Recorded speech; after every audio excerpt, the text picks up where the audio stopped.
All right, how y'all doing? And what is going on the last day of July 2022? It's your Uncle Steve here in Uncle Steve's Lounge on YouTube. Please tell your friends about it. Subscribe if you can. Doesn't cost you a penny. And live on my favorite group of all on Facebook, and that is the Atlanta Bird Gang. I had great time looking at a lot of the pictures and posts uh, about what was going on at camp yesterday. It was some good stuff to watch, and I thoroughly enjoyed that. So for those of you who had an opportunity to go out there, I see Lisa right here right now. How you doing, Lisa? I know she had some really good stuff. I think you were interviewing Antonio out there. Out there at practice yesterday, which was awesome. Good stuff. Seeing everybody. My boy Cinqua, what's going on, brother? How you feeling, man? Good to see you here in the house.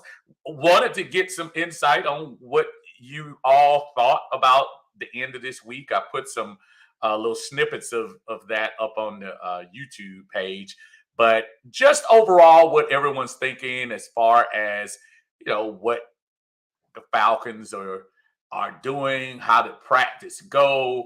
I know a lot has been made of the little skirmish, which is so weird because there were fights in other places too. I know Buffalo, Josh Allen there was a fight up there. I'm trying to think, where was the other place? Was that Seattle that I saw somewhere else where somebody was doing something? So I mean, folks are ready to play football, man, and technically they weren't supposed to be being physical at all. So that was kind of interesting to see how that turned out. Yeah, Lisa said she ran into Antonio and Bree. Yeah, Bree, I think I saw where she drove up there as well. So good to see everyone in the house.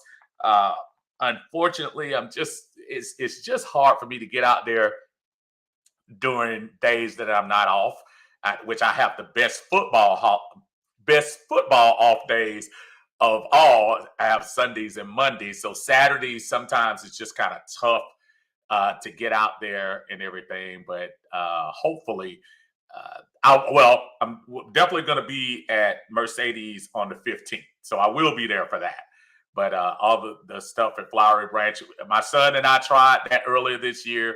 The skies opened up on us, so I'm not going to get a second chance at that one. But I will definitely be there at Mercedes on the 15th. What's going on, Trey? How you doing, my friend? Thank you for joining us on Uncle Steve's Lounge. And Killian, how you doing, my friend? Good to see you. Enjoyed you in the forum on the Atlanta Bird Cage with historian extraordinaire Ryan and brother Glenn and yourself and Antonio and Coach. Y'all, it's just that's some good stuff. If y'all don't ever get a chance to look at anything, please go check them out on Thursday. I think it's usually Thursday at 8. So y'all check them out if you get a chance. Lisa said the Bucks posted about our skirmishes at practice. Guess it was a slow day in Bradyland yesterday. Yeah, I mean, look, 2 years ago before Brady landed down there in Tampa was in the same boat as we were. It's just amazing how now they have the audacity to try to call us out on little fights. And I'm gonna tell you what, if you listen to Arthur Smith after the skirmish, he honestly didn't seem that perturbed about it.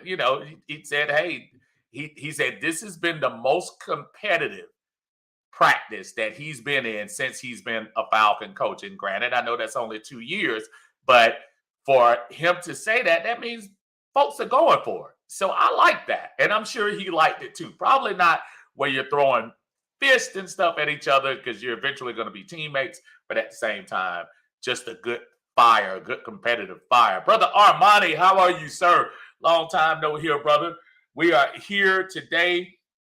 I would be remiss if I didn't mention the passing of one of the great NBA players of all time, Bill Russell.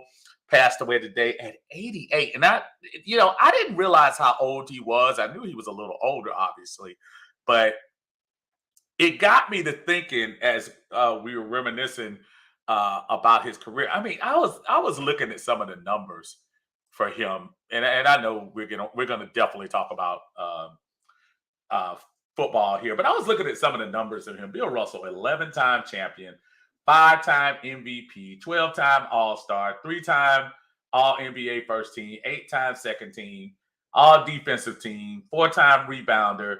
I mean, just all those things, and it did get me to thinking about all-time players. And today, as we embark upon a new season in 2022, it is interesting to me that we have there is an influx of a lot of new players here in Atlanta.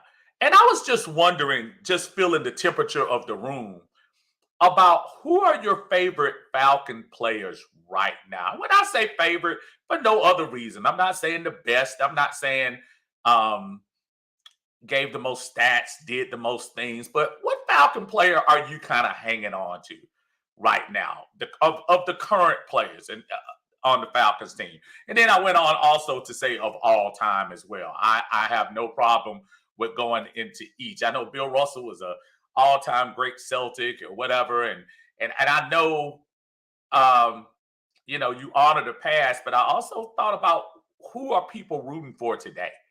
So my question for you all today in Uncle Steve's Lounge and on the Atlanta Bird Gang is, who is your favorite Atlanta Falcon right now, currently?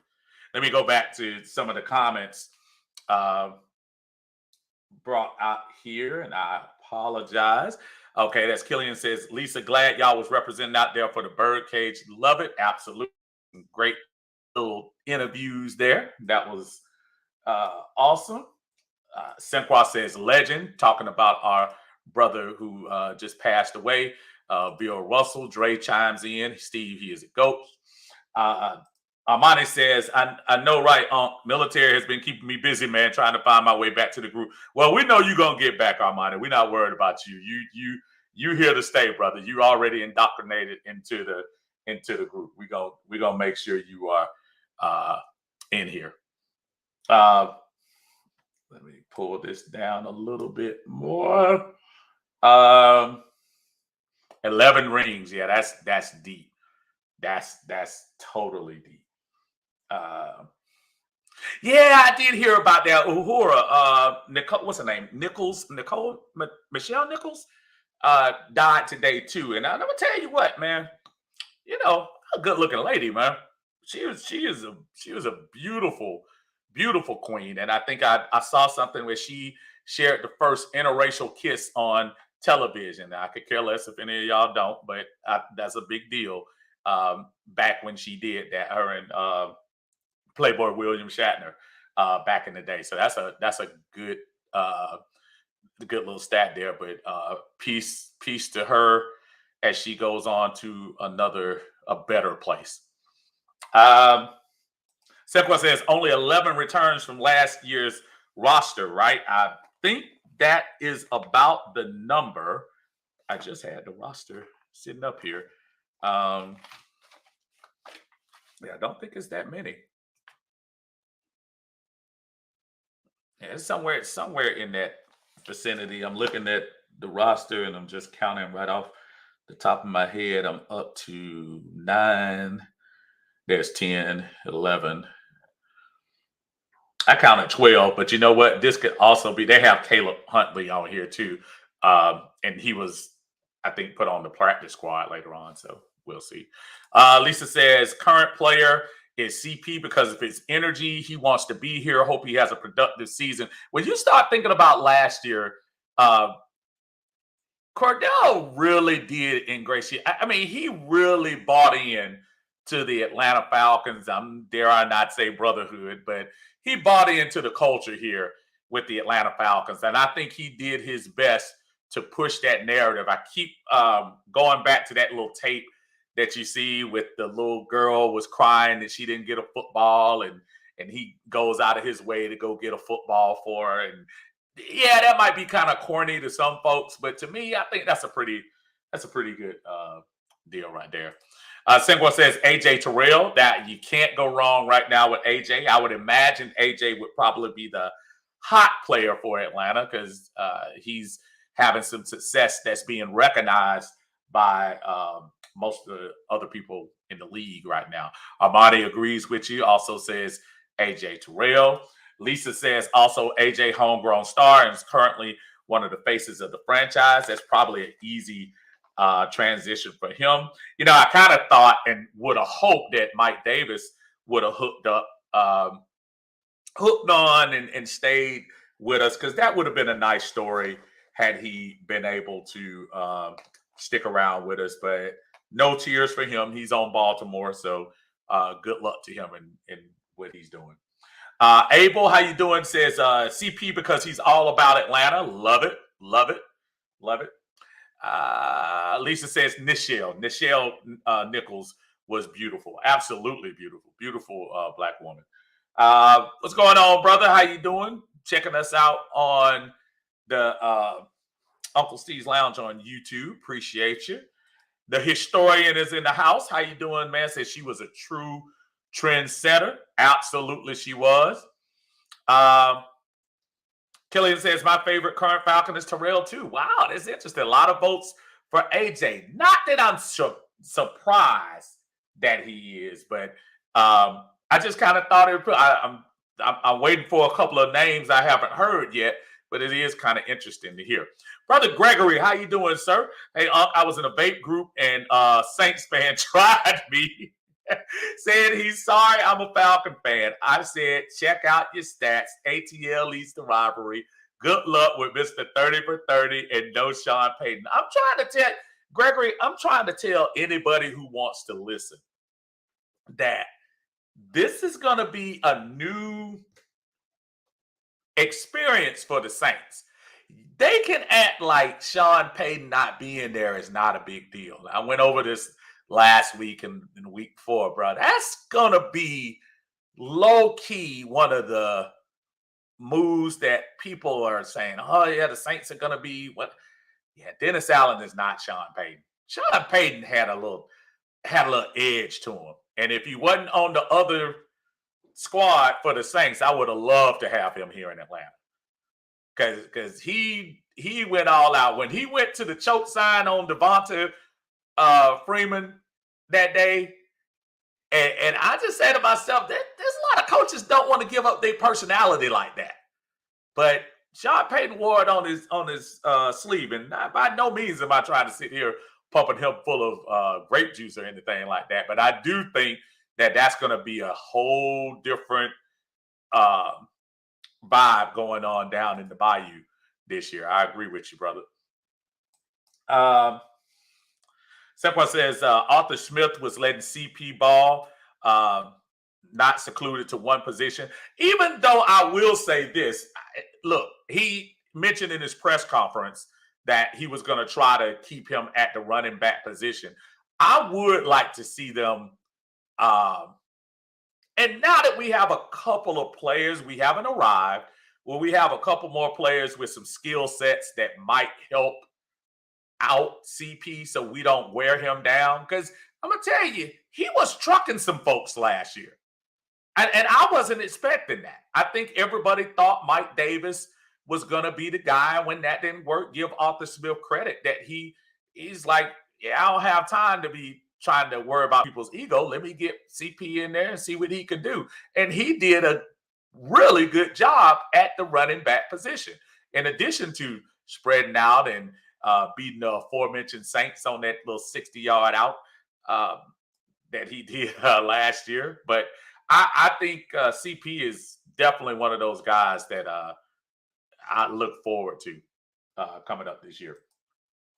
Ryan says, I'll say for me, the breakout player on that offensive line would be Justin Schaefer when he takes someone's position. Coach Smith actually mentioned him the other day, too. He mentioned about the offensive line battles, and his exact words were, well, we just paid Jake, and we're trying to get the option.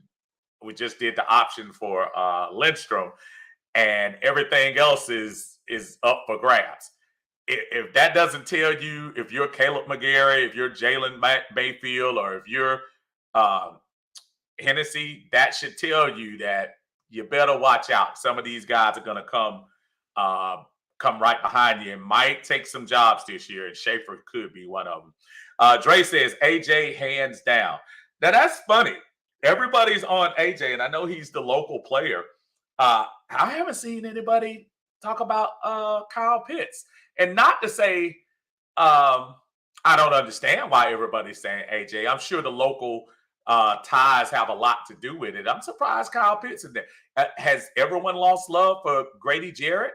Grady Jarrett, to me, still symbolizes a veteran presence on this team. As much as AJ will be going into his third campaign, I still think Grady is kind of the heart and soul on this team. So I'm a little bit surprised I haven't heard more of that. Or maybe it's the fact that Grady is the unfortunate reminder of what could have been a few years ago. And maybe that's why folks are doing that. Senqua says, remember we talked about this. Hopefully Damian Williams and Tyler Algier steal those carries. We can save CP for returns and gadget plays. And again, I know you and I talked about it last week, and I know there's some people that might not have had the opportunity to hear us talk about it. But yeah, that's exactly what I would love to happen in a perfect world. Get those carries spread out. I start thinking about, and I know a lot of folks don't like Mr. Shanahan in San Francisco, but you think about that year that they went to the Super Bowl, and you also think about the year that we went to the Super Bowl. He didn't have a problem splitting carries between Devonta Freeman and Tevin Coleman. He also didn't have a problem splitting carries between Matt Breida, Mostert, and I'm trying to think who the third guy was in that trio. As spread that around, keep everybody fresh, and that's usually how you keep that thing going. Killian says, what everyone think about Drake London catch? We may have something there. I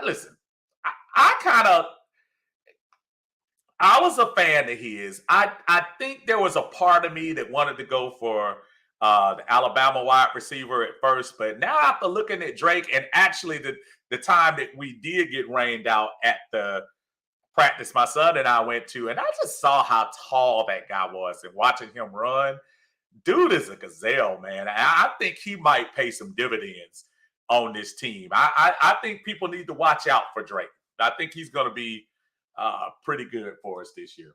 Amani says, Saints lost one of the best play callers in the game. To me, they're going to struggle. And you said it right there, play calling. He called those offensive plays that made New Orleans' offense one of the most innovative in the last few years. He made Taysom Hill a part of that offense too, who I heard got hurt recently, to say he might miss some significant time as well. So yeah, absolutely. That Sean Payton, man, give the devil his due, because he made us work. And I understand we are still in front barely right now in the rivalry, but before the rivalry, New Orleans was probably about 18 games behind. New Orleans made up a lot of ground when Sean Payton came to town. So I am the first that was happy to kick his behind up out of there, and for him to sit out and wait for that Dallas job to open up, which it will. Let's go. Dre says, Pitts coming strong. I see big things. I think Kyle Pitts is, especially if Drake can establish himself, and if we can get somebody else on the other end to take that other wide receiver spot, to take some pressure off of Kyle Pitts. I think by the end, they knew Kyle Pitts was their best option. Russell Gage, bless his heart, did the best he could, and I know he maneuvered a $30 million contract down in Tampa. That wasn't that big of a free agent loss to me, in my opinion. I actually think he's good. I don't think he's $10 million good. But Kyle Pitts, I think, is going to benefit from having the rest of these guys learn their position and move on. Gregory says, I'm trying to tell these Aints fans coming for my team a losing season on their horizon. By the way, Grady and Terrell fans, and I was saying Grady to me, man, Grady has done nothing to me to lose the love of fans around here. And I'm not suggesting anybody is losing love for him. We all go for the hot person out, and I have to admit, AJ Terrell is probably at this moment probably the hottest Atlanta player going.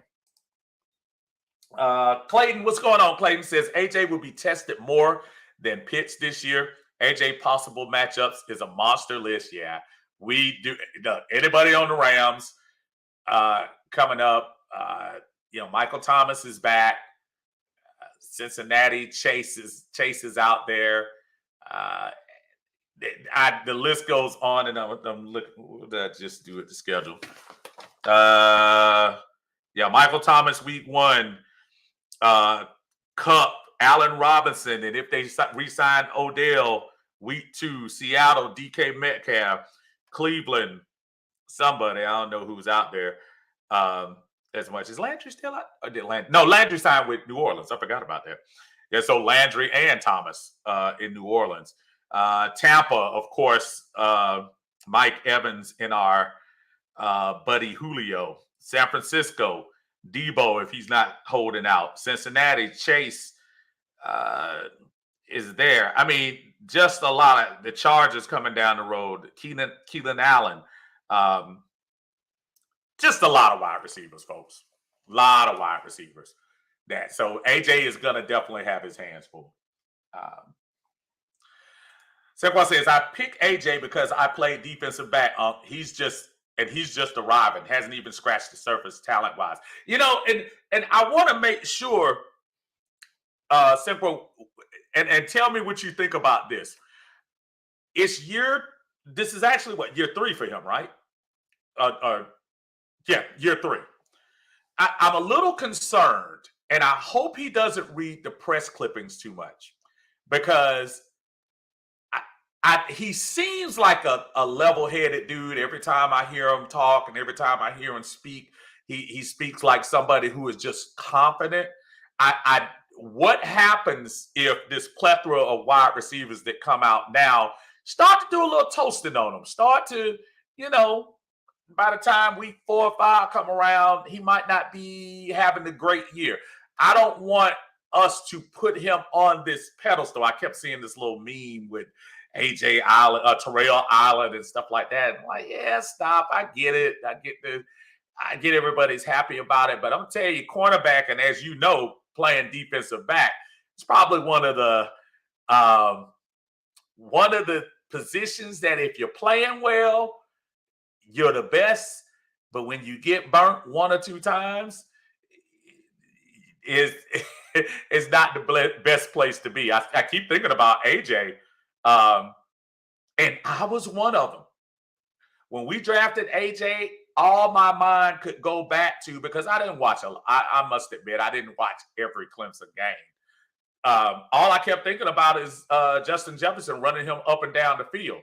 Granted, we knew later he had an injury, but that's all I was thinking about. And then he went on to prove at his rookie year and even later that he's that guy. So I'm a little bit concerned about that. I want to know how you feel about that. Clayton says if AJ has another shutdown year, he would definitely make his name on the top of the list. I hear you. Tevin Coleman. What? Duh. Tevin Coleman was the 3rd guy in the trio. Absolutely. And they got him for cheap too, remember?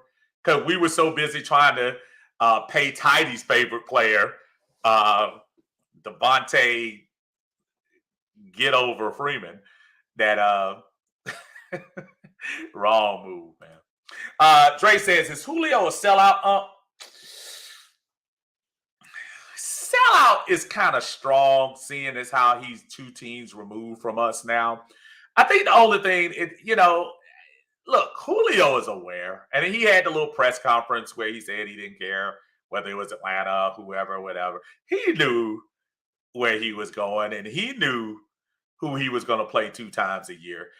Sellout is strong. I think Julio, I think a lot of people are putting way too much into this. I think Julio has seen his best years. Am I saying he can't have a good game where he'll get 2 or 3 touchdowns and burn us for 100 yards? No, I'm not saying that. Looking at that wide receiver room, quite honestly, Julio's catches or Julio's chances may not be as much as people think. I mean, he's in a room with Mike Evans, and when Godwin gets 100%, he's going to be on the field. Brady's in love with his little Scotty Miller.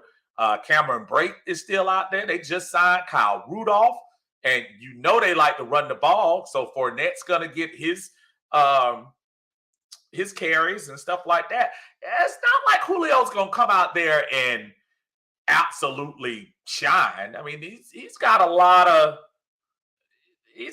folks to step over. Not saying he's not going to make the squad. I'm just saying he might not be, getting as many chances as he can. Now, when he plays Atlanta, Tom Brady's going to make sure he gets his catches, without a doubt. Simple says, agreed, Gage is a third option at best. Yeah, and I like Gage. I thought he was good. And when, all the other receivers went down, thank God for him, because he was the only one there. But yeah, Higgins. I forgot about him from Cincinnati too. That's somebody who you're gonna have to prepare for too in Cincinnati. I'm thinking Cincinnati. I think Cincinnati is nice. I think they're gonna have what it takes to challenge for the AFC North. I just don't look at Cincinnati as a top 4 team next year. This coming season. Buffalo's angry. Kansas City's angry. Chargers are ticked. They didn't even make the playoffs last year. Baltimore, if Lamar comes back, Cincinnati might not get out of the North. I think Cincinnati is on the up. They are. But I think they're going to have one of those situations, not suggesting that Joe Burrow is Matt Ryan by any means. But I'm saying they might end up being one of those teams that say, man, we should have closed the deal when we had a chance to. Because I'm not sure in that AFC is stacked. Not to mention our former buddy Iceman up there in the Colts land in a weak AFC South. It's going to be hard for Cincinnati to come back. Killian says, AJ says, iron sharpens iron Lego. Hey, man. Whatever it takes. Gregory says, I ain't worried about facing the Aints this year. I remember the Marquise Colston battles. They ain't had a dominant receiver since him, in my opinion. And Colston used to kill us, too. Colston was a guy that used to kill us. And yeah, I agree with you. Dre says, remember, Steve, people were hyping up Davis when they saw his, don't get me started. I think I still have that picture over here somewhere with them big giant thighs.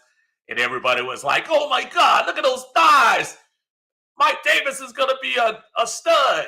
And Mike Davis play for another team right now.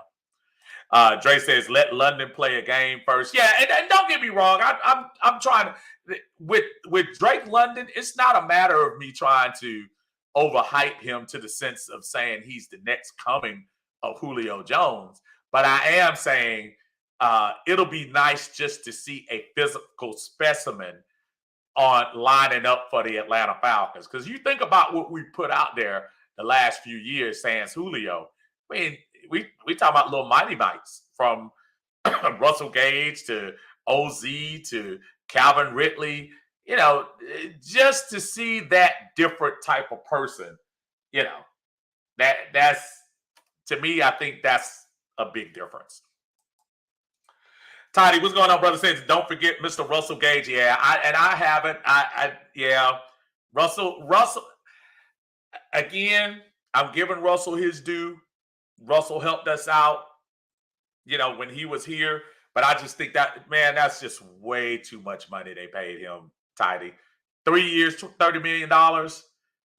Russell Gage? That Russell Gage? And God bless him for making. Matter of fact, if Ridley doesn't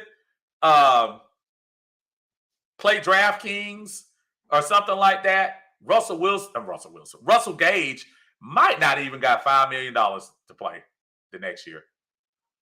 I think he got his opportunity when Ridley made his errors and he got a chance to play. Andre said Cooper. Talk about Cooper Kupp. Yeah. Armani says, let's be honest. Clemson defensive coordinator did AJ no help by helping him safety over the top after the first time he got burnt. Yeah, and I also, yeah, that was just a massacre. They did make AJ look bad, but we did find out also AJ was playing hurt that game. So give credit where credit is due.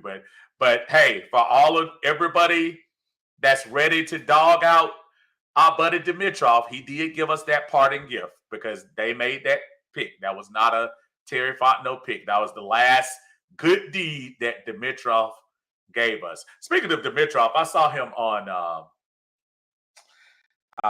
he was on Jim Rome. What was it Jim Rome show or something like that? And he kind of low-key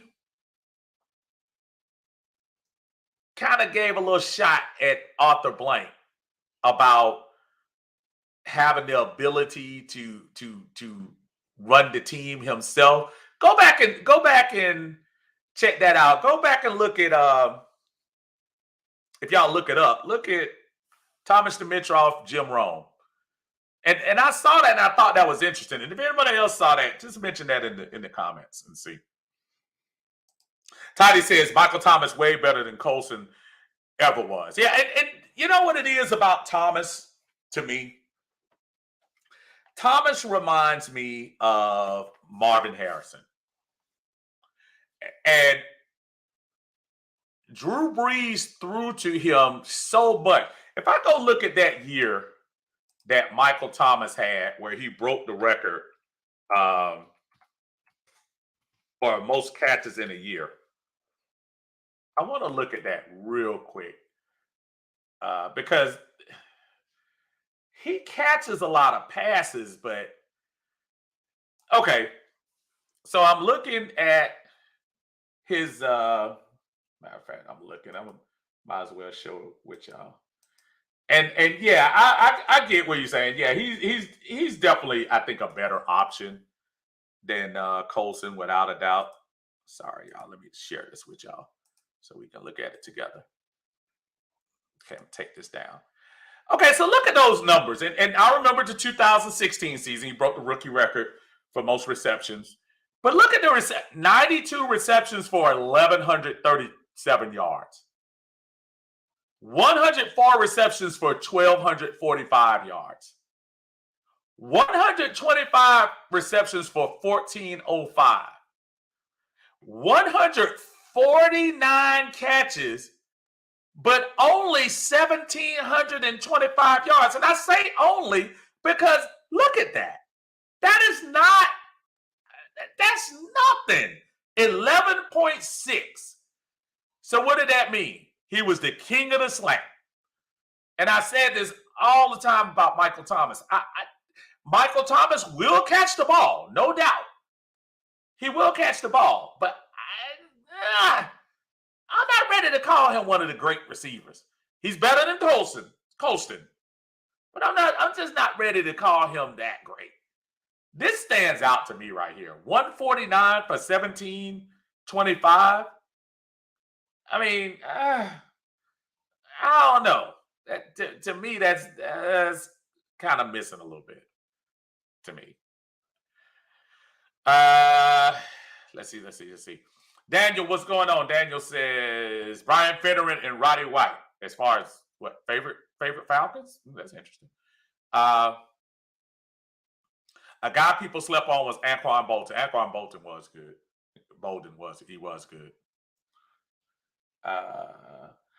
Thank you, Tidy. I appreciate that. Y'all check out that link right there with Thomas Dimitrov, and he was and you kind of see and I'm sure you saw it too, Tidy. I mean, he kind of low key, kind of gave an F you to Blake in a certain way. because he was saying what he would do the next time if he ever got that opportunity. So Armani says, I saw it, and Arthur Blank needs to shut up and sip his wine in the skybox and let Terry do his thing. I will say this. I think Arthur might have learned. I think he may have learned. Listen, when you see how you did things last time, and maybe too much, messing around with the Kool-Aid too much. Messing around with it a little bit. But he might be a little more hands-off. You haven't heard a lot from Arthur Blank this summer. You heard a lot from last year and the year before. You're not hearing a lot from Arthur Blank. Arthur Blank might be like, yeah, y'all do your thing and sit back. So to your point, yeah, I hear you. He said this go around. Yep. Toddy says he's scoring touchdowns. Hey, but look. Yeah, compared to Falcons receivers, yes. But okay, all right, though. Hold on, though. Let me go back. Let me go back real quick. Okay, but for real, look, for the receptions he's getting, that's all I'm saying. And I'm not denying his receptions. Look, you got to catch the ball in the NFL. It's obvious he catches. Not out of 92 catches, 9 touchdowns. That's 10%. Out of 104 catches, 5 touchdowns. That's what, 5%. Out of 125 receptions, 9 touchdowns. That's less than 10%. Out of dang near 150 catches, 9 touchdowns. So don't get me wrong, because as a Falcon fan, we don't know what it's like to have a receiver to catch 9 touchdowns since the Super Bowl year. And matter of fact, I'm trying to think that any receiver get more than 10 touchdowns that year. But I am saying I'm not trying to put Thomas on this pedestal. But yeah, I hear what you're saying, brother. I hear you. Toddy said, I think the Julio debacle taught Arthur a lesson. I think it did too. I think it did as well. I believe, and the pie in the face was probably the Shannon Sharp situation, because the one thing you could say about a lot of the stuff with the Falcons, most of that stuff always stayed in-house. And I don't know whether that was a reflection of Arthur Blank or not, but this was the first time probably in his ownership reign that some stuff slipped out that probably wasn't supposed to. And so when you start looking at that, then you start saying, things might not have to be that great up there in Flowery Branch. But yeah, I do think it was a teachable moment with Julio dealing with that stuff. Ryan says Arthur got 1 foot in the grave and 1 foot out of it. But you better leave AB alone. Why y'all hate AB so much, man? Y'all leave AB alone. AB gave us more winning in his tenure than we had the first, what did you say, 30 years of the franchise? It might have been close to 40 years. Under the Smiths. Come on now. Give Arthur a little credit. Don't get me wrong. He's made some mistakes, but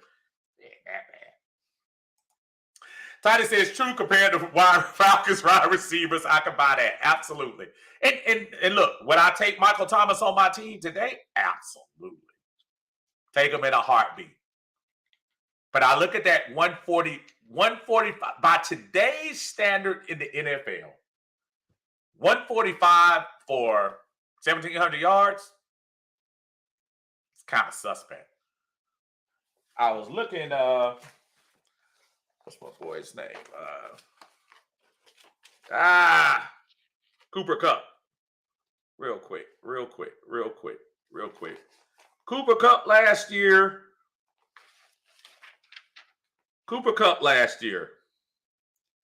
145 receptions, 1947, and 16 touchdowns. That is your comparison right there. Dang near 300 more yards and 7 more touchdowns. Clayton said, Q not waiting 5 years to change coaches and not the QB. Yeah, I think. Then we were talking about this earlier this year. The Terry Fontenot, Arthur Smith part of the organization truly starts this year, because this is the year that they're making the decisions to say, hey, we're going to suck up this.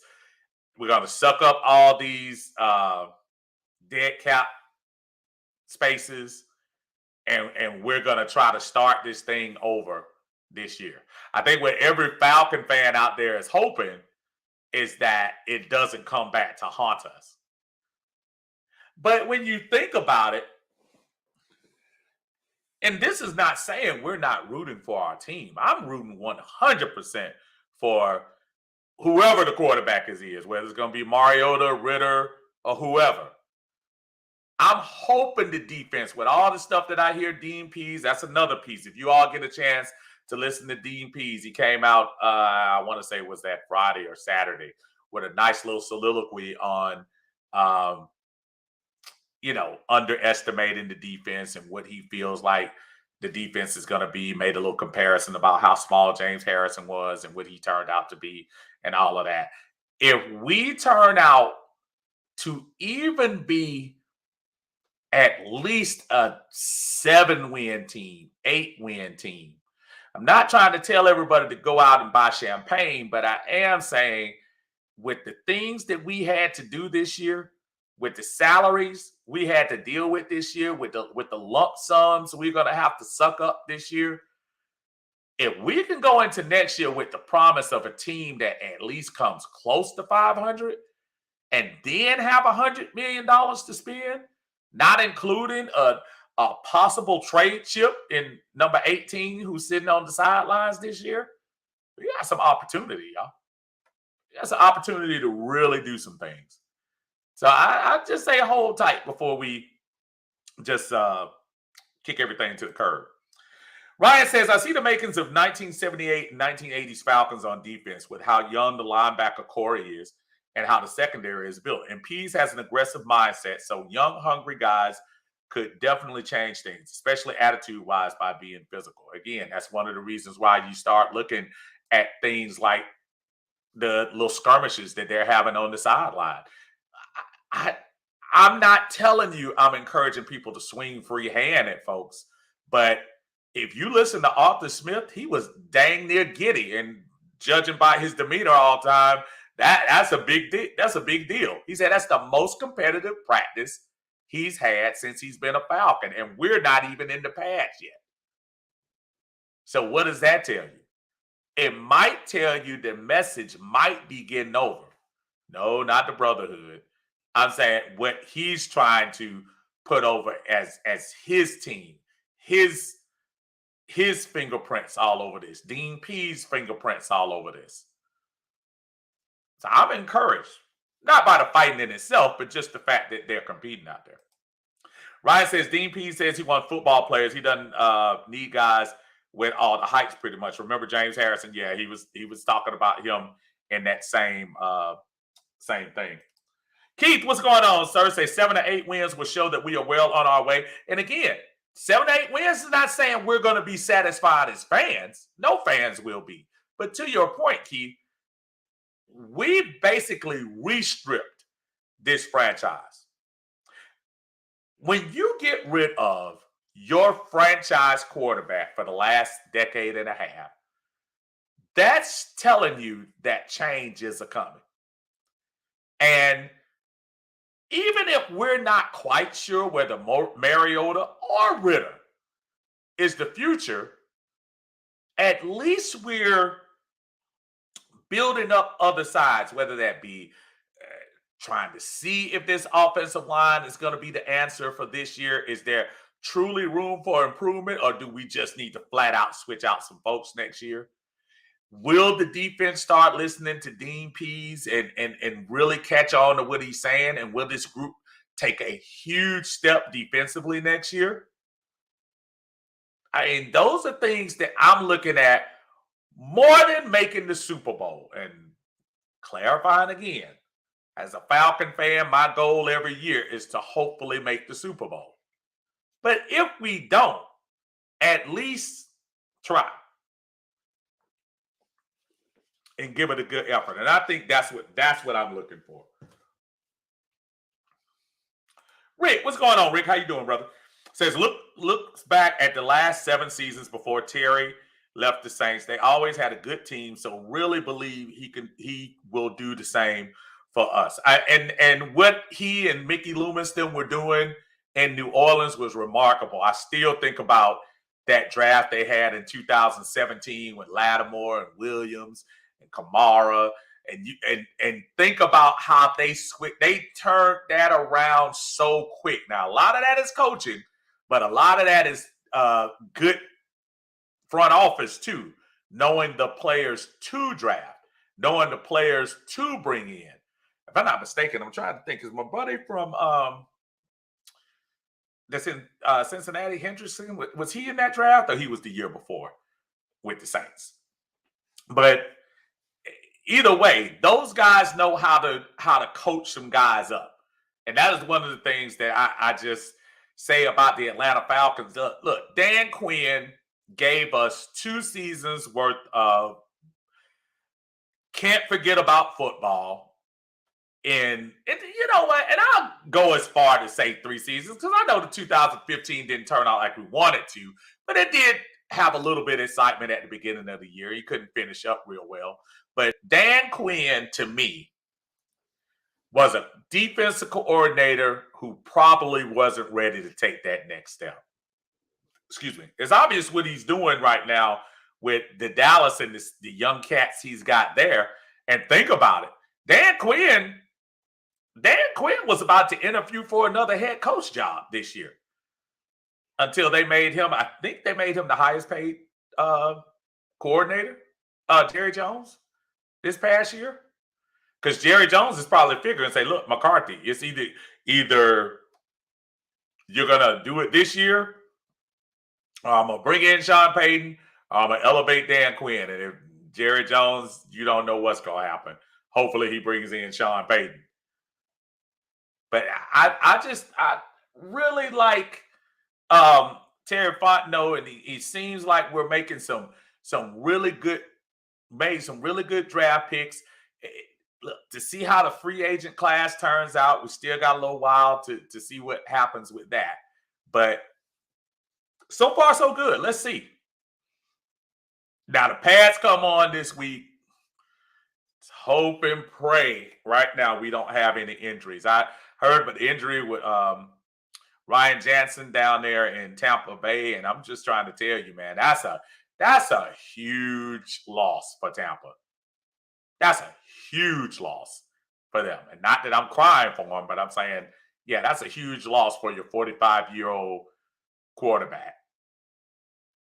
So, you know, hey, maybe that's something we could take advantage of. Who knows? And we'll see. Yeah. Michael Anderson, what's going on? But I say 1 game at a time. Win the first game. That's how you have to do it. Absolutely. Yep. Starts with the Saints. September 11th, about 1:01. Hopefully I'll be sitting down watching the game and in the stadium, hopefully a full stadium. By far, this is probably our biggest season opener in quite a long time. And we're not that far away, y'all. What's today? July 31st? So we're talking 41 days. 41 days. I think 2 weeks away from the preseason game. Preseason game is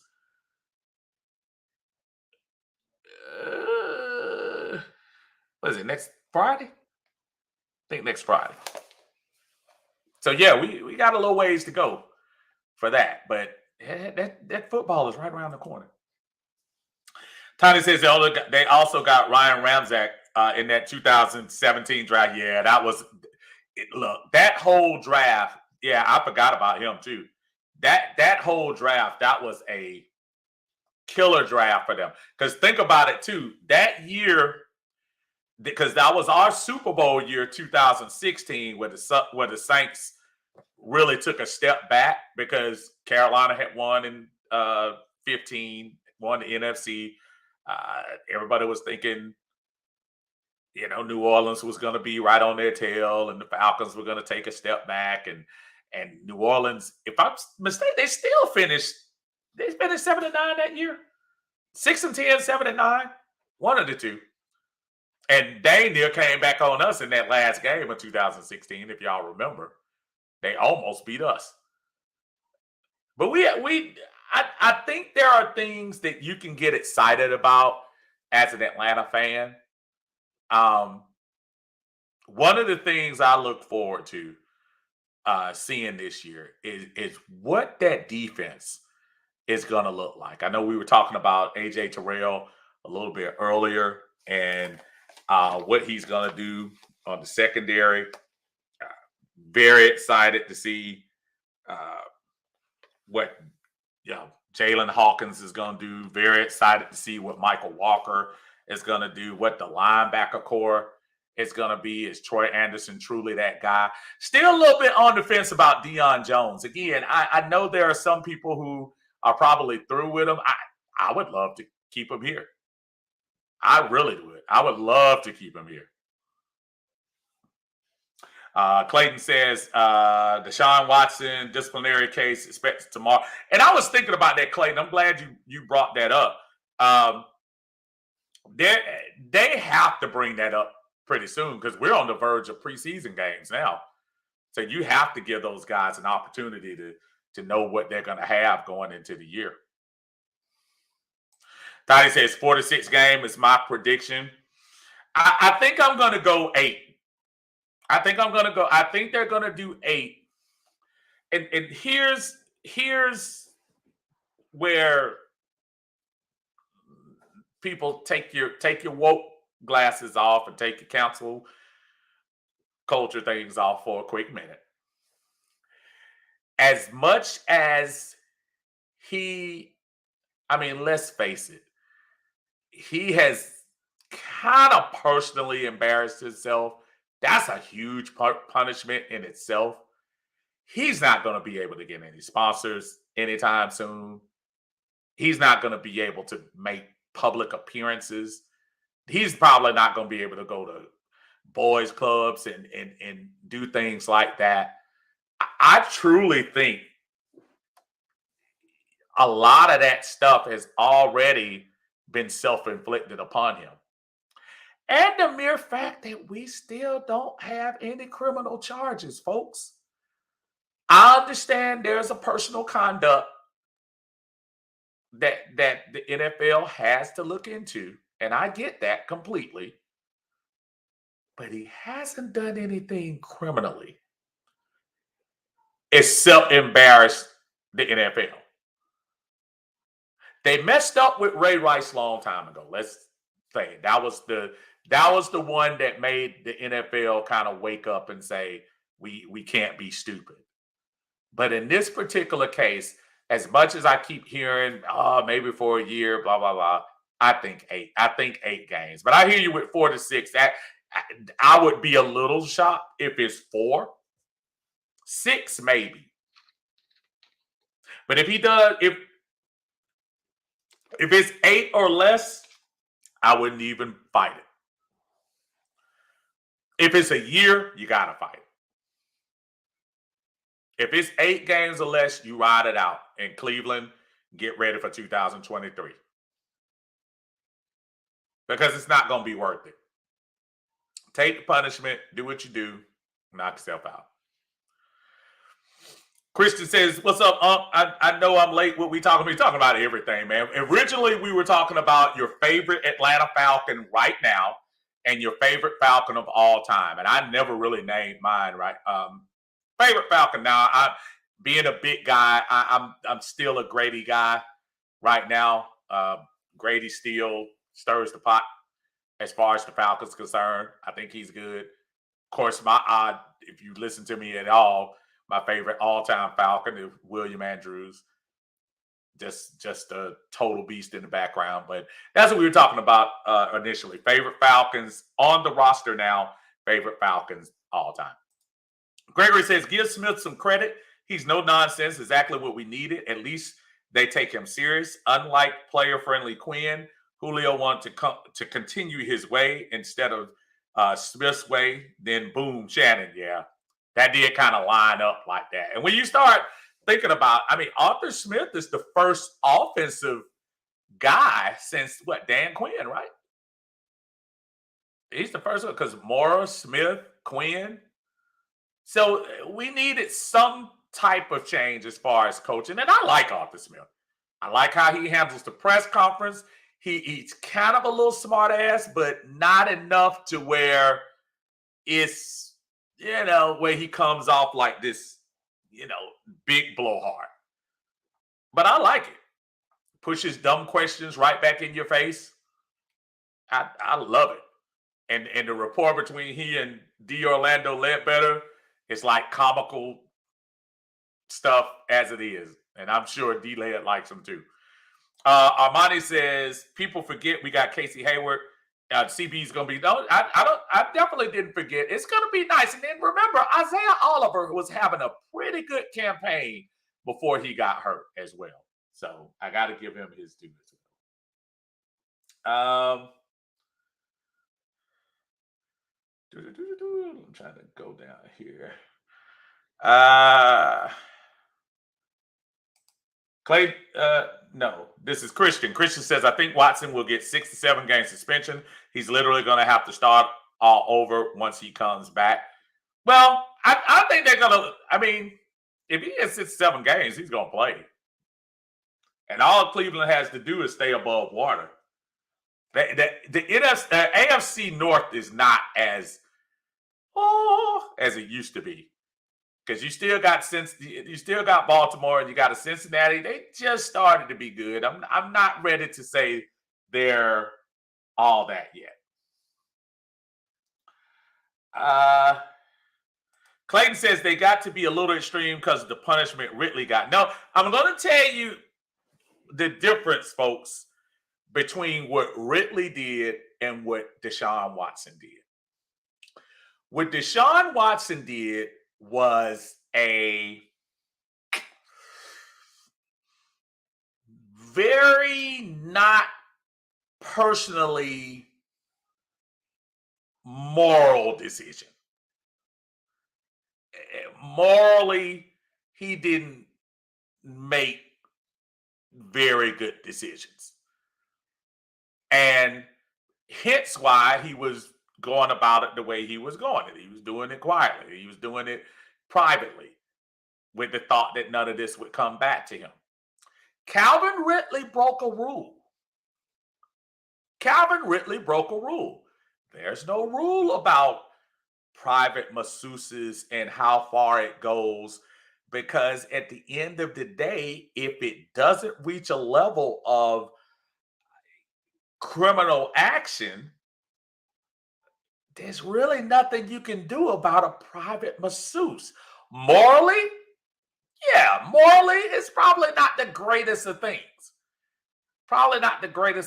But again, he ain't the first one who's done this. He's probably the first one who's been exposed. But he's not the first one who's done this before. Calvin Ridley broke a rule. You cannot bet on your team. You cannot bet on football as a football player. That's a rule. That's two different things.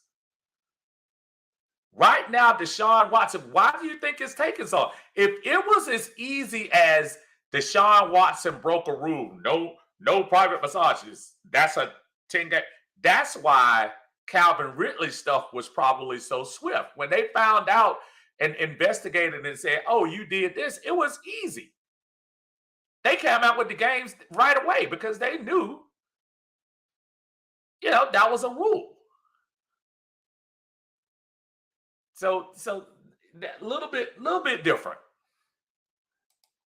Armani says favorite Falcon of all time will always and forever be Michael Vick. Michael Vick, bad boy. He brought me to the fan base. Absolutely.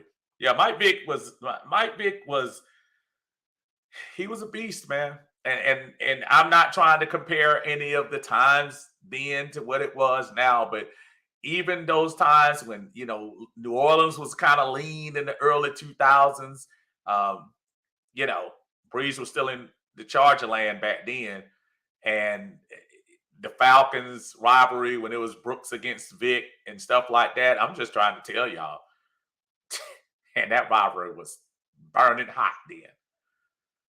And Vic used to pack the house in Atlanta and in New Orleans. Trust me. Standing room only. Had to sit there and suck up a loss, but then we actually got a chance to see a couple of wins down there too. Pretty good.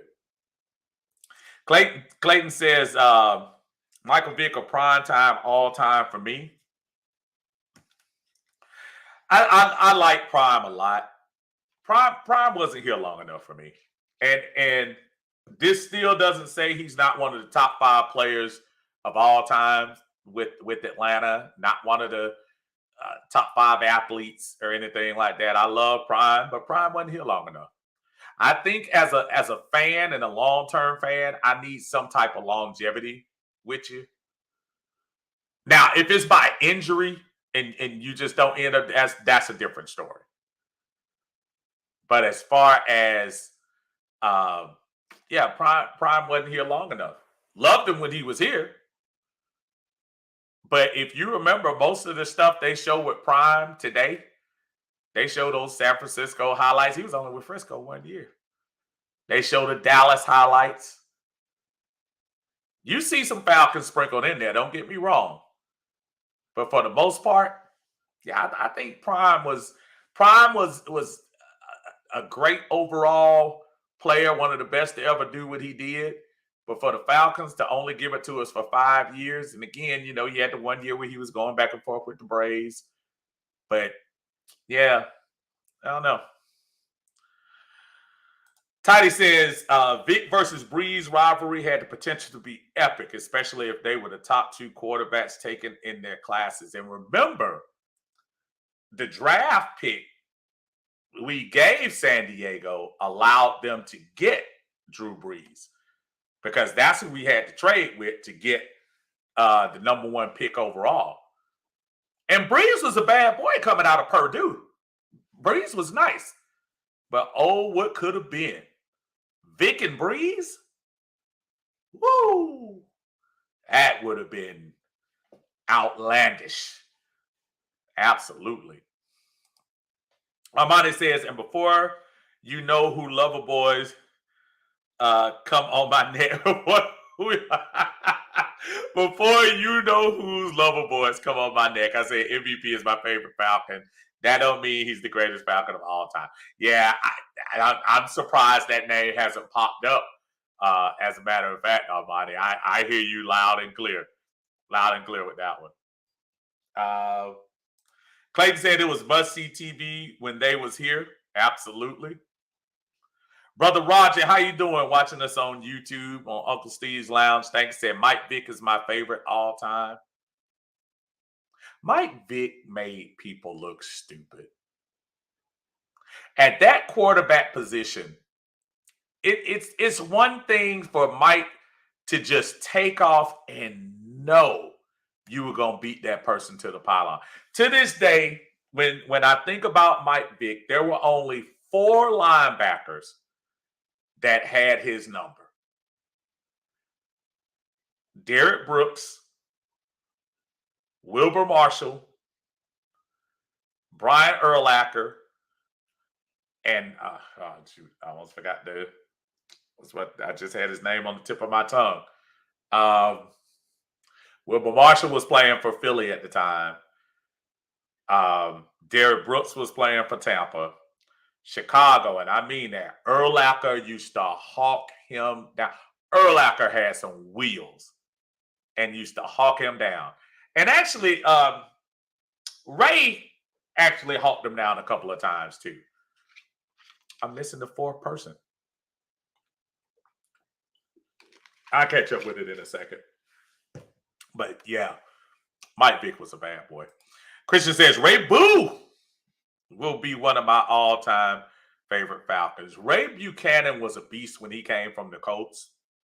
And I remember when he came over and I was saying to myself, I say, man, we upgraded big time.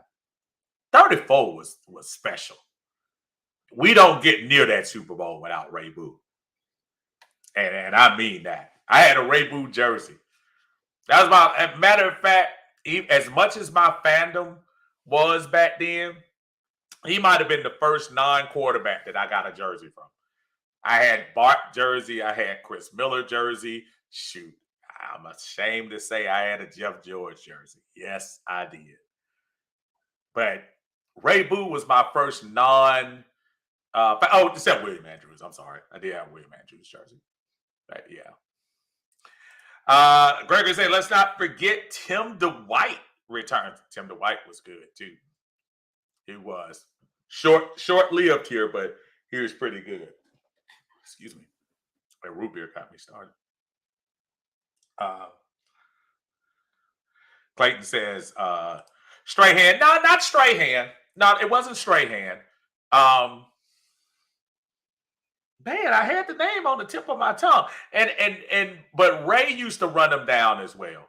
So maybe I'll cut it to 3 until somebody else gives me that other linebacker. But I'm trying to tell you, every time we played Tampa, Derek Brooks had a stranglehold on him.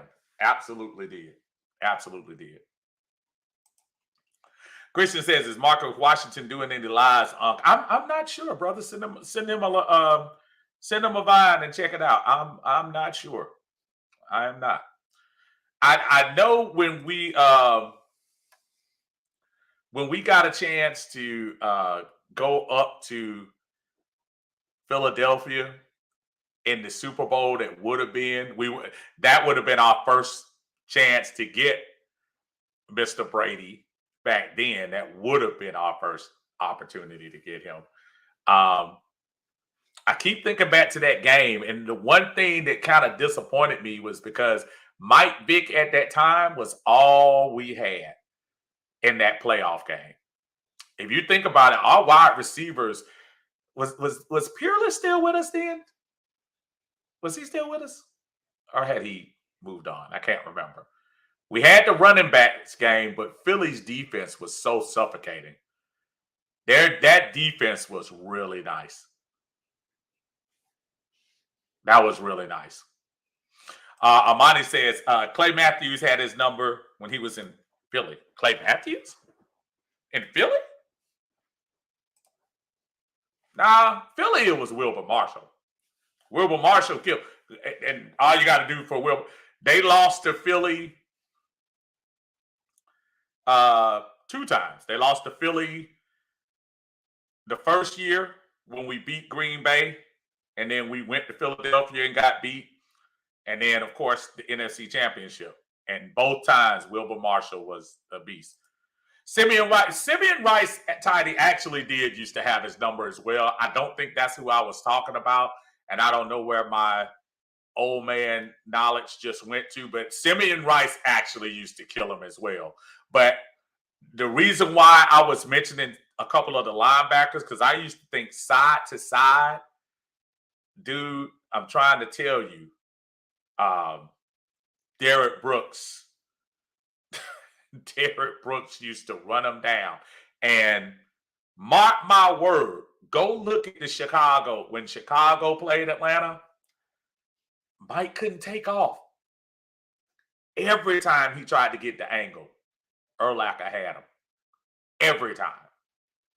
But no, not Simeon Rice. Simeon Rice used to get him, but that's not Simeon Rice was on the line. It was a linebacker.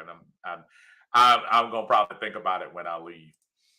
Christian says, I was curious if y'all were going to do a group live session during the preseason just to chat it up with some of the guys. I'm open to that. I think we did something similar to that last year, Tidy. Maybe we can set something up maybe the week before the regular season starts.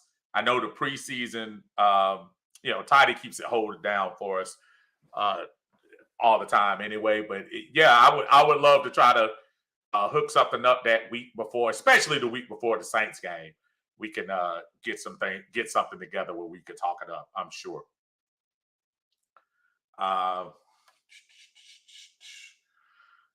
Macario, how are you, sir? I can't wait for kickoff. Yes, sir. We are 41 days away. It is August 1st tomorrow. I think the preseason game, I think the first one is next Friday. I know it's Detroit, but it's next Friday. Y'all correct me if I'm right or wrong. Michael says, hands down, Deion Sanders and Mike Vick, number 20 for Baltimore. 20 for Baltimore. I think who you talking about. Deion Sanders was like I said again, one of the best to wear the uniform. As much as I love Deion, I love Prime, I never put him in that favorite category because for me, one of the criteria for me is to be here for a minute. Last week, and also congratulations to him, Mud Duck was put into the Ring of Honor. And the first thing I heard a lot of people saying was, he was never all pro. He was never all this and all that. But you know what he did? He kind of held it down at that center position, especially during those strong years from 08 until 12. I mean, he was a very big part of why we did what we did. And Michael Turner was able to take advantage of that during that time. So I give longevity, in my book, I give longevity a little bit of little asterisk, in my opinion. So Mud Duck, congratulations on your Ring of Honor nominations. Tidy says, Buck defense used to really give Vic a lot of problems. And if you think about it, Tidy, if it wasn't for the fact that the Bucks were there, and that was when the Bucks kept going to the championship but couldn't get over the hump on those teams until they finally broke through.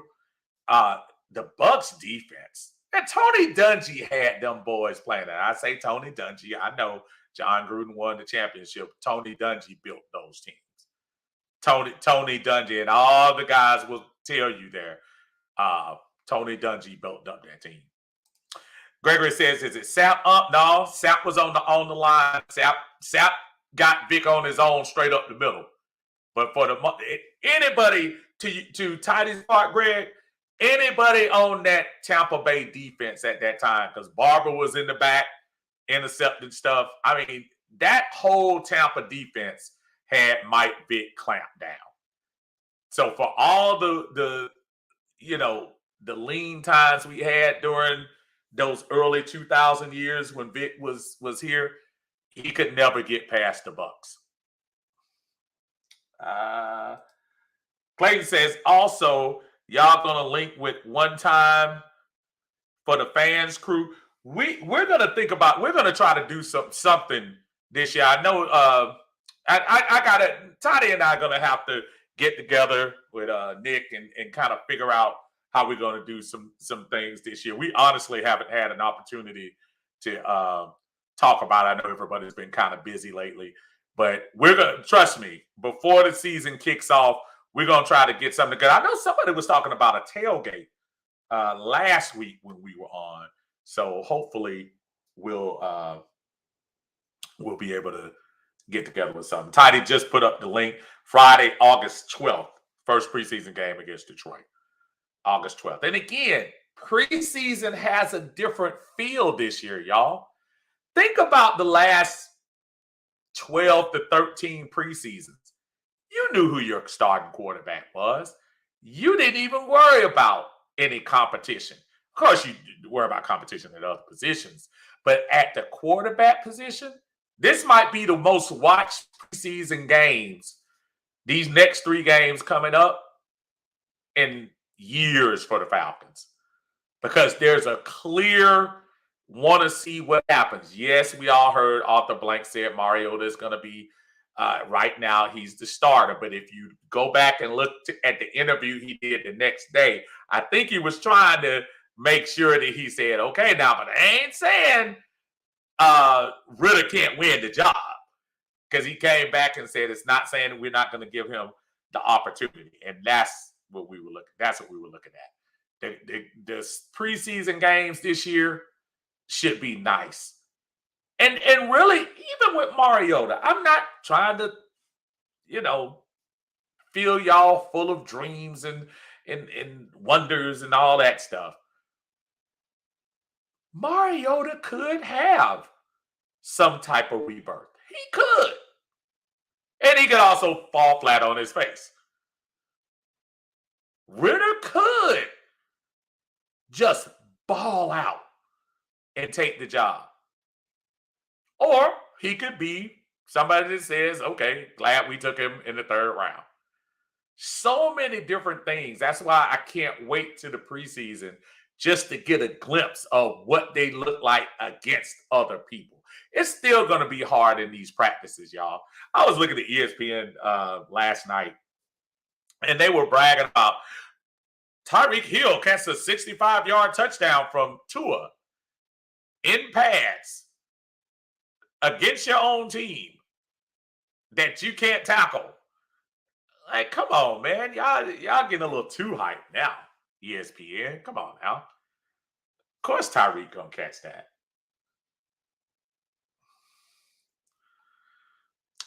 Clayton says that feel of competition in the air. Absolutely it is. Absolutely it is. Can't wait. Even the wide receiver battles are going to be nice. Just to see what happens there. Keith says our upcoming scrimmages are against Jacksonville. And, they usually do Miami for the scrimmages, but maybe it is Jacksonville. I know we play Jacksonville in a preseason game. The only preseason game we have this year at home is against Jacksonville. So maybe it might just be Jacksonville that they're doing that. Maybe it will be. Macario says, oh, yeah, that boy London looking good. And again, look, I hope he does. I was looking at the receiver roster. Where is it? Come on back. I just had the page. Come on, Steve. The receiver roster as it stands has Bird, Edwards, Frank Darby,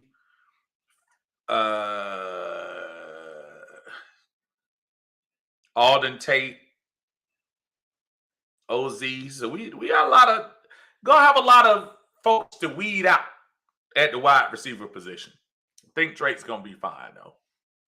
Drake's gonna be fine. Christian says, I'm gonna say this. I know people have mixed feelings about Marcus Mariota, but he's a Falcon, and I hope he can prove himself to being that guy. This might be a good fit for him. And I tell you what, this is going to be, it'll be interesting to see how he comes out. It really will.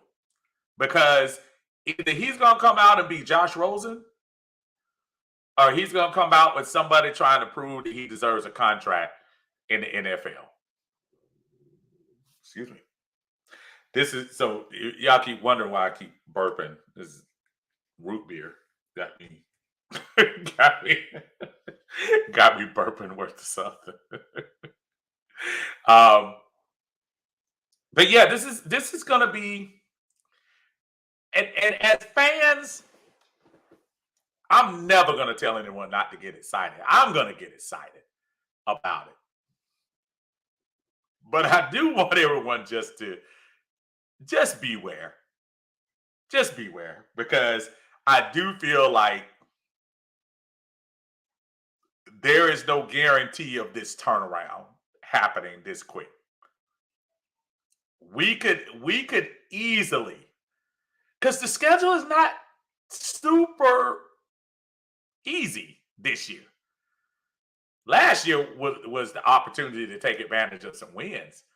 This year, I know we've gone over the schedule ad nauseum. Yeah, there's a lot of roadblocks on this schedule. So don't get too. I say get hype for the team, but I would just say don't over expect. Root for your team. I'm not telling you not to root for the Falcons. That's not what I'm telling you. So make sure the message is getting clear. I'm not telling you not to root for your team, but I am saying not to over expect.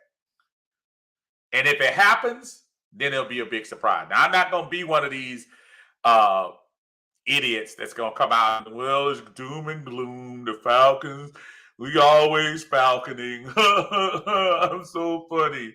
All that BS. That's a it tells so much about your personality when you do that. Yeah, we're gonna do it again. You know the Falcons. You know how we are. And then who's your favorite team? Oh, the Falcons. But you know we're gonna suck. I people like that suck the life out of me. I can't stand them. I don't want to watch a game with them. I don't want to be next to them. I just can't stand folks like that. I don't care if we put a whole Division III team and put Falcon jerseys on them. I'm rooting for them because they're the Falcons. These negative nannies just get on your nerve, and I'm still saying it under the umbrella of don't over expect, which means there's a reason Marcus Mariota is getting averaging $10 million a year this year.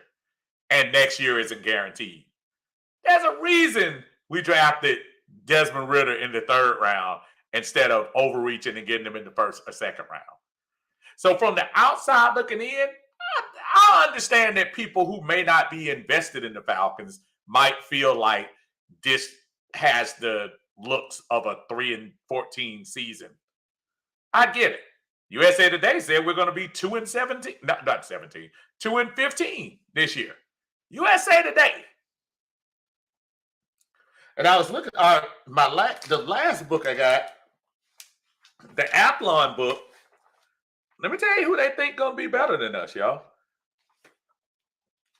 Let me tell you who they think is gonna be better than us. This is the NFL prediction group right here, right? And I think I showed y'all this last time. Look at that power ranking. I feel you on Tampa. I feel you on the Rams. I feel you on Green Bay. Dallas, I hate Dallas, so whatever. Look at who they say is going to be. They say Seattle's going to be better. Carolina's going to be better. The Giants, who we beat last year, are going to be better. Chicago, who, I don't know. They said Detroit is going to be that much better than us. Washington. And I don't know about y'all, but I'm trying to see about any of those teams. That's the Commander team that has Carson Wentz on it. So I'm trying to figure out how are those teams supposed to be better than us? That's just crazy. That's just crazy, man. What's going on, Sheehan? How you doing, brother? Glad to have you in the house. She'd say, I stay in Flowery Branch. Yeah, I think you told me that one time. Yeah, you were the one that didn't bring an umbrella when me and my son were getting drenched that day. That one I should look for you.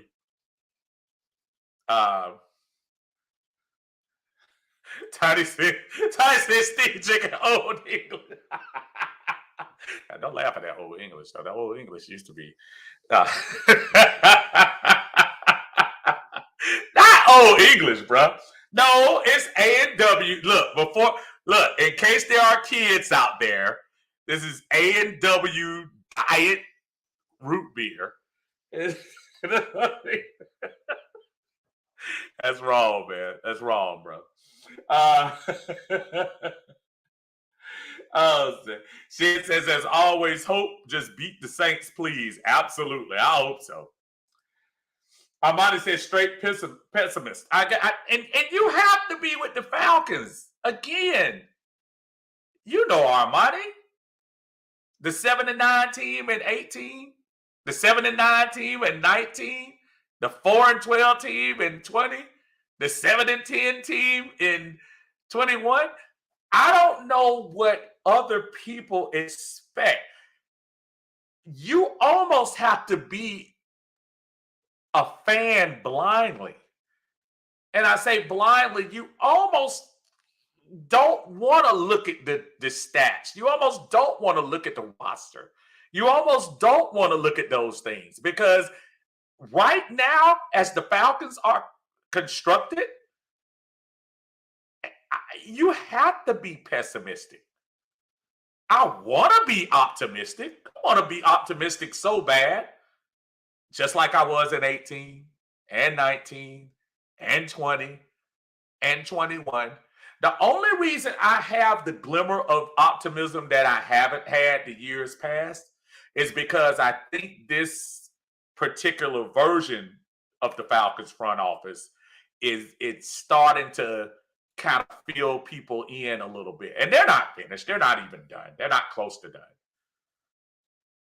The true grading of this team probably won't be until after 2023. And that's just keeping it real. And that's not a negative. That's just saying, folks, you're going to have to be patient. You're going to have to be patient. Chin said, I feel Ritter in the third round was a reach. Good luck to the young man. Absolutely. Absolutely. Yeah, I keep going back when I was watching that video and he was real ticked off that he didn't get picked. He was going to probably get picked later on by Tennessee or Carolina. But he got picked there for a reason. He got picked there for a reason. Absolutely. Tiny says it looks like an old E in a soda bottle. It does actually look like an old English thing. But you know what? You know what? My when I was in the Army, mine was Miller Genuine Draft. That was mine. Which actually, if you remember how that looked, it was kind of close too with those colors. Miller Genuine Draft used to be my beer back in the Army. I drank a lot of that back then. Absolutely. But not old English. And she said that's some grease lightning. Well, my credibility has gone down to a wino now. Now all of a sudden I'm Grady the wino from Sanford and Son. Now, not Grady, Woody the wino, not Grady. Woody the wino. Woody was the wino. Esther's husband. Oh man, Clay said, "I just don't want to see a better record than 112-1." Yeah, it's. I don't think we're gonna be that bad. Chen says Todd McClure going into the Ring of Honor is the best thing I'm looking forward to this year. And yeah, we were just talking about that a few minutes ago. And again, well deserved for those who there was a few critics talking about what he hadn't done as an Atlanta Falcon. That was one of the things I was saying in comparison to the Deion Sanders thing, where there is no doubt that Deion Sanders was one of the most gifted, best athletes of all time and one of the best Falcons to ever do it. In my personal world, I have a problem putting Deion as one of my favorites because of the longevity. Not that injury had to come in a little bit different. But Deion took off on us. And that's because the Smiths didn't want to pay him. I ain't mad at him. But they didn't want to pay him either. But when I think about my favorites, I always have William Andrews up there. Alfred Jenkins, again, HBCU folks. Y'all should remember him at Morris Brown. Some of the older cats came in. I was a huge fan of Vic when Vic was here. I don't keep up with all what people think personally. I think Vic was an awesome athlete when he was here. I like Michael Turner. I think Michael Turner was good. Was a big Duckett fan too. Like TJ Duckett. Duckett didn't get his due. Shin says, why don't we retire jersey numbers? It always hurts me when I see players wearing primetime number 27. I think we're not a franchise that deserves to retire numbers yet. I think we're a franchise that, listen, and I know it's not, you haven't won championships here. We haven't done anything significant enough to say another man can't wear another jersey. Even the great one who transferred up there to Indianapolis. I I would throw a number 2 on the next guy here in a minute, just to let him know. Say, you were good and arguably the best player in this franchise history, but there's got to be a reason for me to retire your number. I think they retire too many numbers these days anyway. Some of these guys, whether it be basketball, football, sometimes they retire some of these numbers too quick.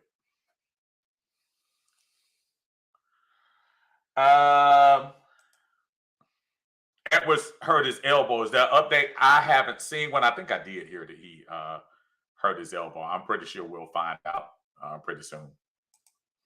Armani says, I say if we go 0-3, 0-4, put Ritter in.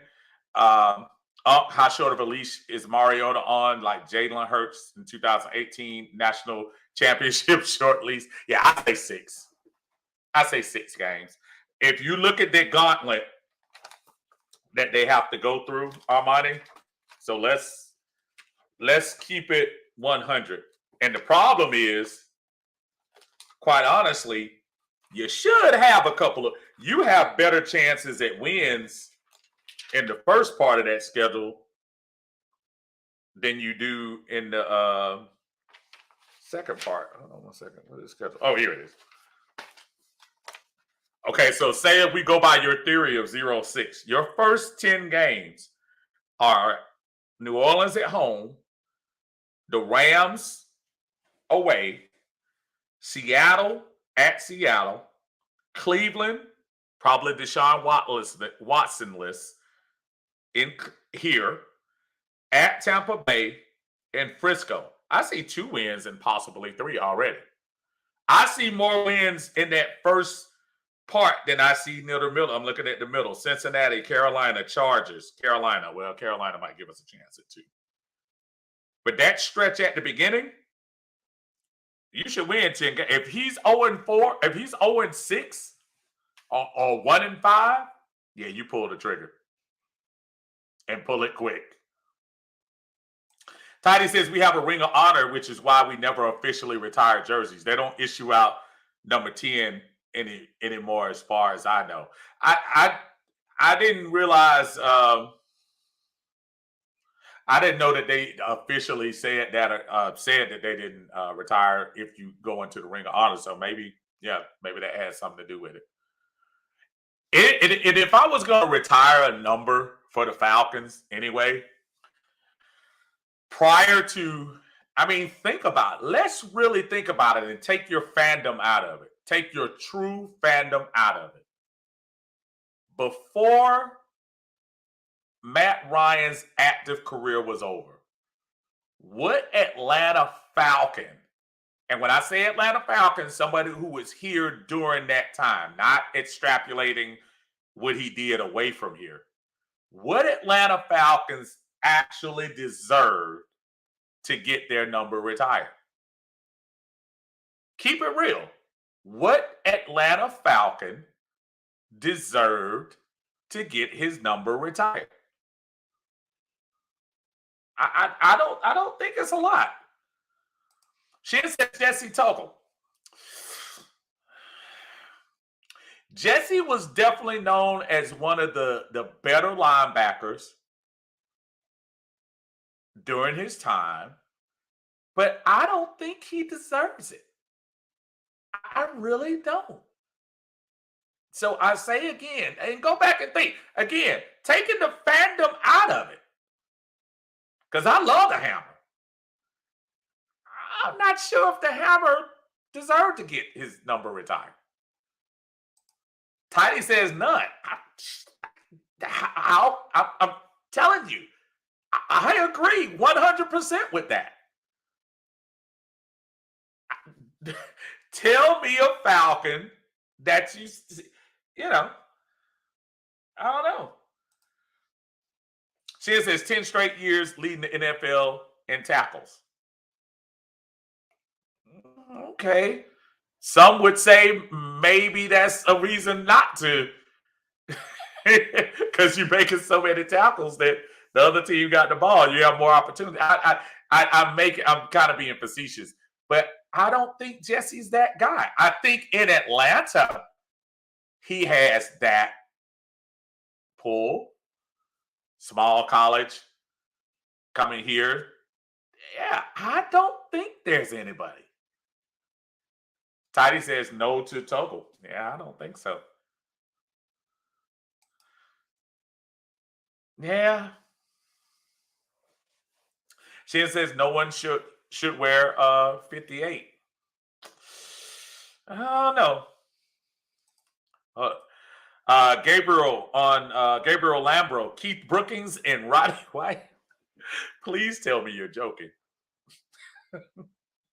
And let me make clear, I'm not telling you not to have a favorite.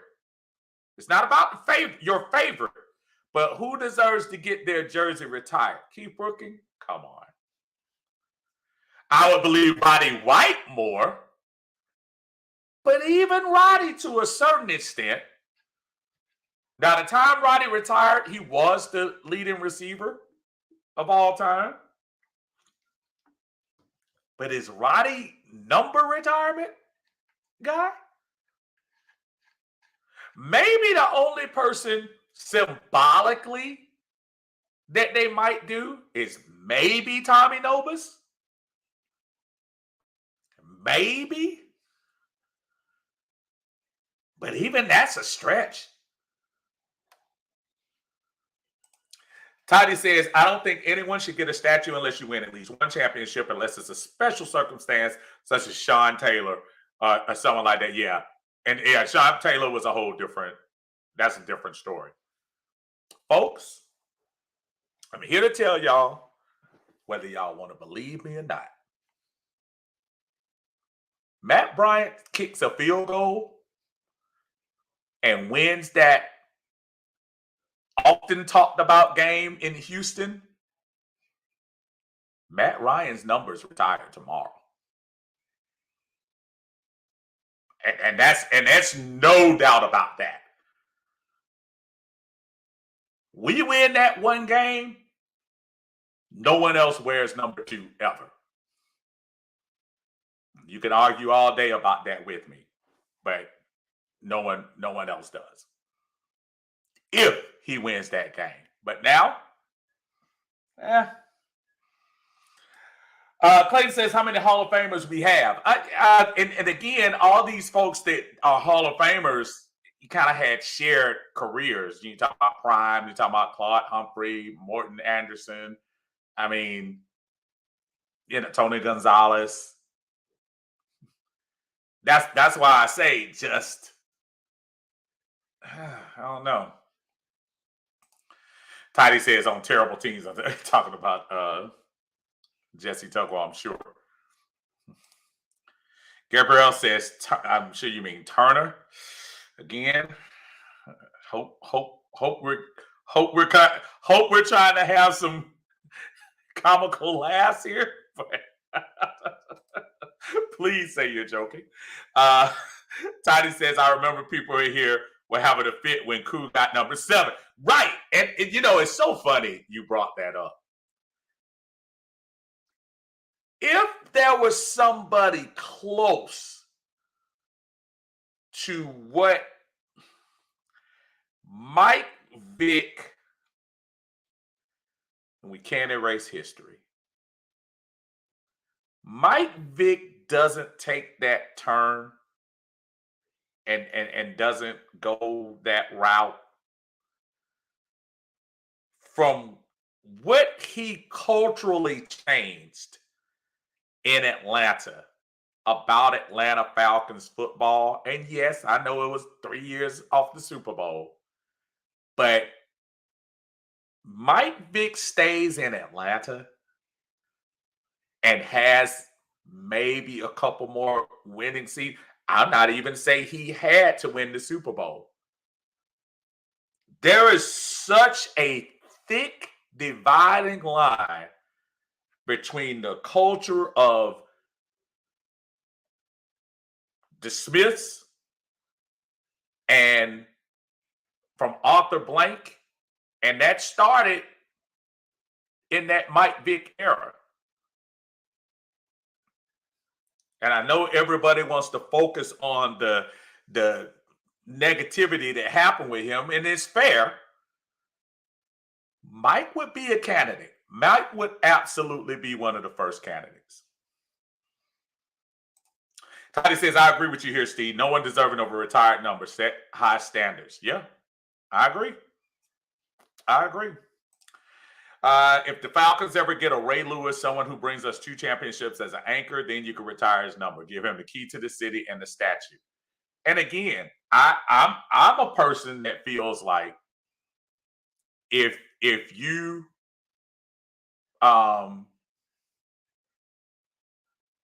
bring that championship, that's great. Gabriel says they were great Falcons. That's all I'm saying. Okay, so you were answering the other question. And don't get me wrong. So I'm glad. Thank you, Jesus. I'm glad you clarified that, because I did ask that in the stream. We were talking, just to let you know, Gabriel, we were talking about by the time you probably poked in here, which we appreciate. By the time you poked in here, we were talking about players who deserved to have their numbers retired with the Falcons. That's what so it was a little confusing. Now I'm on set. So you got me now. You're absolutely right. Keith Brooking, one of your favorites. Absolutely. I can understand that. Roddy White, got you. Okay. You were worrying me there for a minute. Turn over. It's just a matter of timing. Good job. Abel says Joey Harrington retired number 13 right now. Now you talk about a stopgap quarterback. Yeah, Joey Harrington. Yeah, not even trying to read. Yeah, that's crazy. Gabriel said, "Yeah, that's what I was sponsoring. I got you. You're A-okay with me. I got you." And yeah, you know how sometimes when you write, you get the title up there, and by the time we're into it and we are almost 2 hours into it, we probably changed the subject like 3 or 4 times. But no, thank you for that. And please keep bringing in answers. I appreciate that. Thank you so much. But yeah, I mean, and somebody answered me this question and ask and see am I off about that, about Matt Ryan.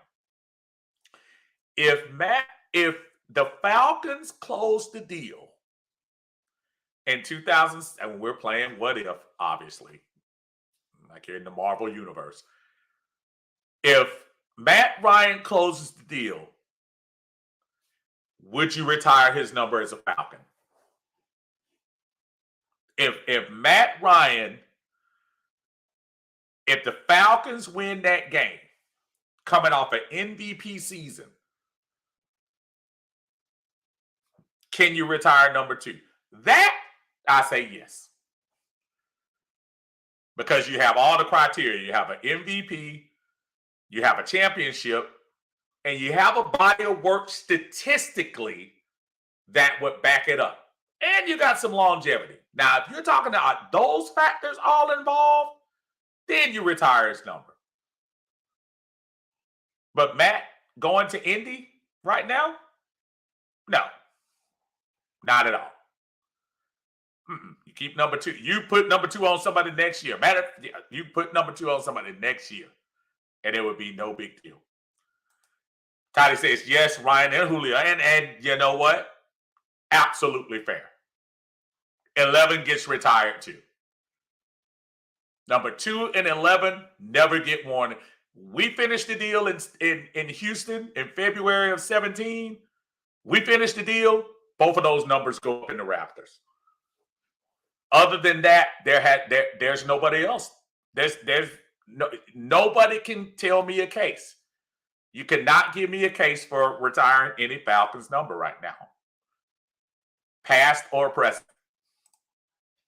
Amani said, had Matt Ryan closed the deal, he would have been Super Bowl MVP, retire his number, and give him a statue outside. The statue would have been absolutely believable. Absolutely, it would have. And think about the close of that story of what it could have been with Matt Ryan, too. Matt Ryan bails out the franchise in 2008, wins rookie year, offensive player of the year, back-to-back winning seasons, first time in Falcons history. Second best record in Falcons history 2 times. Takes the Falcons to the NFC Championship in 12. Returns them to the NFC Championship at home, wins, close the deal, wins the Super Bowl. At that point, you could start, what do they call it when you start chipping the statue stuff? You can start making the statue. And he would deserve it. But right now, no, there's nobody. Nobody at this moment. And I would argue that Matt Ryan has hurt his case the last 4 years. Had Matt Ryan left Atlanta in 18 and not re-signed that contract, then we know he was going to re-sign. But Matt Ryan probably goes out better then. But these last 4 years, 18, 19, 20, 21, while a lot of us are still crying crocodile tears for him being traded, Matt was a super mediocre quarterback. Super mediocre.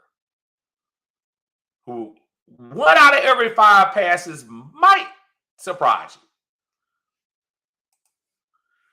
Toddy says, if we win that game, Ryan goes out in history as the best season as a quarterback in NFL history. The man was totally lights out in the regular season and postseason. And think about that postseason.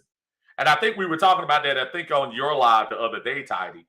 If he wins that Super Bowl, he went, oh, geez.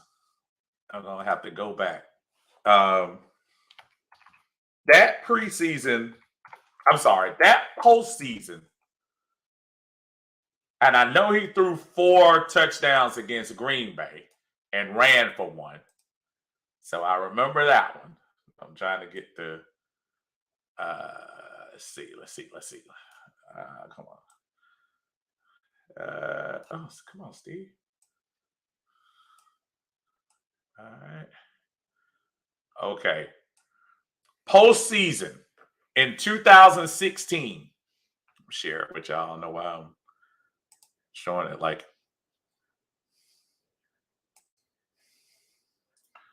Bring it up just a little bit. There we go. Bring it down. All right, I'm going to go to the postseason. Look at that postseason. Look at this postseason, y'all. 70 of 98.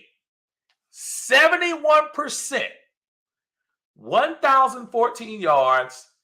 9 touchdowns. 0 interceptions. Rating of 135. Throw in the boot for Matt Ryan, a touchdown, a rushing touchdown. But look at these numbers. In 2016, 70 of 98, 1,014, 3 games, y'all. 3 games. 9 touchdowns, 0 interceptions, 135 yards. Yes. Yes. And win that game.